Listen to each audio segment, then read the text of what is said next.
ఇరాన్లోని మినాబ్ సిటీలో ప్రాథమిక పాఠశాలపై జరిగిన దాడికి ఇరాన్ బాధ్యత వహించాలని అమెరికా అధ్యక్షుడు డొనాల్డ్ ట్రంప్ మరోసారి ఆరోపించారు. అయితే క్షేత్రస్థాయిలో అందుతున్న ఆధారాలు మాత్రం ట్రంప్ వాదనకు భిన్నంగా ఉన్నాయి. అసలు ఆ రోజు మినాబ్లో ఏం జరిగింది? ఇరాన్ దగ్గర టొమాహాక్ క్షిపణులు ఉన్నాయన్న ట్రంప్ వ్యాఖ్యల్లో నిజమెంత? సాక్షి స్పెషల్ రిపోర్ట్. యుద్ధం మొదలైన తొలి రోజే దక్షిణ ఇరాన్లోని మినాబ్ నగరంలో జరిగిన బాంబు దాడి 175 మంది అమాయక పౌరులను బలి తీసుకుంది. ఇందులో అత్యధికులు పాఠశాల విద్యార్థులే కావడం ప్రపంచాన్ని దిగ్భ్రాంతికి గురిచేసింది. అయితే ఈ దారుణానికి ఇరాన్ తన సొంత పౌరులపైనే బాంబులు వేసుకుందని అధ్యక్షుడు ట్రంప్ పదే పదే వ్యాఖ్యానిస్తూ ఉన్నారు.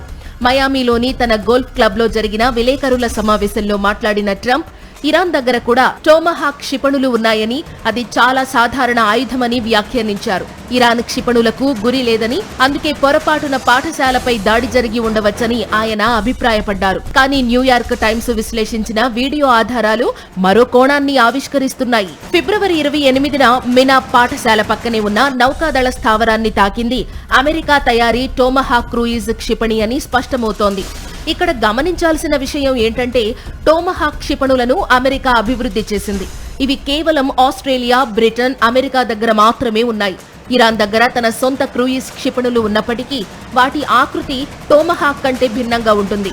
ఇరాన్ క్షిపణుల తోక భాగంలో ఇంజిన్ బయటకు కనిపిస్తుంది, కానీ టొమాహాక్ ఇంజిన్ బాడీ లోపలే ఉంటుంది. ట్రంప్ ఆరోపణలు ఇలా ఉంటే రక్షణ మంత్రి పీట్ హెగ్సెత్ మాత్రం ఆచితూచి స్పందిస్తున్నారు. పెంటగాన్ ఇంకా ఈ దాడిపై దర్యాప్తు చేస్తోందని, నివేదిక వచ్చాకే పూర్తి వివరాలు తెలుస్తాయని ఆయన పేర్కొన్నారు. సొంత యంత్రాంగం దర్యాప్తు పూర్తి కాకముందే అధ్యక్షుడు ఇరాన్ను నిందించడం ఇప్పుడు చర్చనీయాంశంగా మారింది.